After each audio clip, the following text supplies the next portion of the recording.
Think about your own grandparents. Back in the day, people were a lot more self-reliant. They knew how to take care of themselves and their loved ones, just like my grandfather did.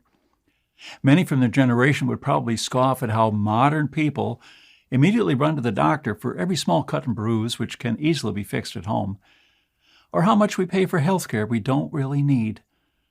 Today, I want to show you some common sense ways to manage most health conditions from the comfort of your own home.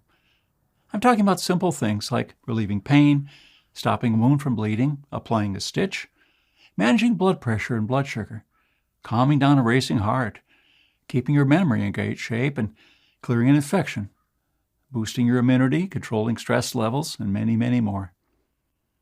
When I was a boy, my mother wouldn't take me to see a doctor for every small scratch I got playing in the park.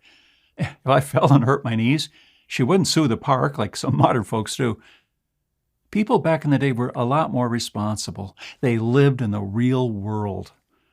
Today, we've become increasingly disconnected from it, and we stand to pay the ultimate price for this folly when the system fails.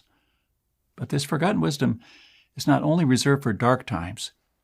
These methods are nothing fancy, but they will probably save you hundreds, if not thousands of dollars on unnecessary doctor's appointments over the next few years. It will also make you less dependent on a vulnerable medical system.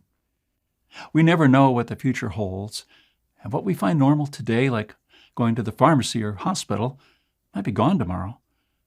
Please listen carefully to this free advice, as one day it may help you or someone you love.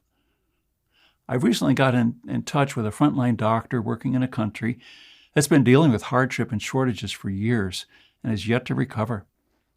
The truth is, if you want to see what happens during hard times, all you have to do is look at Venezuela. No electricity, no running water, no law, no antibiotics, no painkillers, no anesthetics, no insulin, no nothing.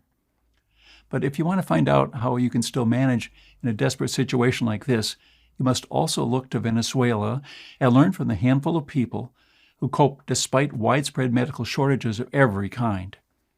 Dr. Maybell is one of them. She's a general surgeon at Caracas University Hospital. People over there had to discover new ways to take care of their own health care once pharmacies ran dry and hospitals overflowed with patients. In this short presentation, I'll show you 3 things I've learned from her that will help you take care of yourself and your family during dark times and may help you slash some medical costs starting today. Each one is important, but the third one is absolutely astonishing. I would have never thought about it and guessed how effective it is. Hi, my name is Claude Davis. I'm an old-fashioned guy who some people like to call a prepper, but I'm not one of those folks you see on TV preparing for a zombie apocalypse. I do prepare for an uncertain future, but I like to do it as our grandparents did, when nearly every household canned food for winter, saved rainwater in wooden barrels, and grew natural remedies in their own backyard.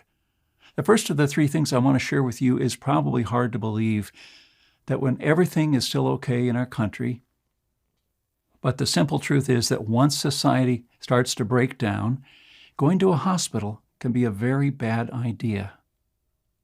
In the aftermath of Hurricane Katrina, a lot of people were left without a home, food, electricity, or running water. But some still had all these things because they had prepared for such an event.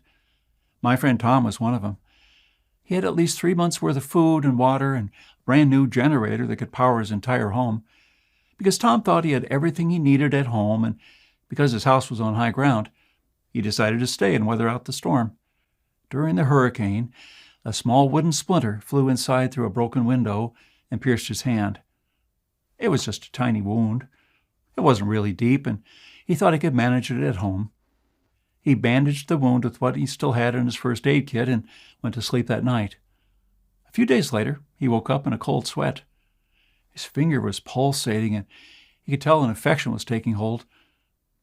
What you want to do in this kind of situation, other than disinfecting the wound, is to immediately take some antibiotics. Unfortunately, Tom didn't have any stockpiled because, as you know, they require a prescription. In a minute, I'll show you a way around that, but which people in Venezuela discovered after they ran out of antibiotics. Over the next couple of days, Tom's situation went from bad to worse.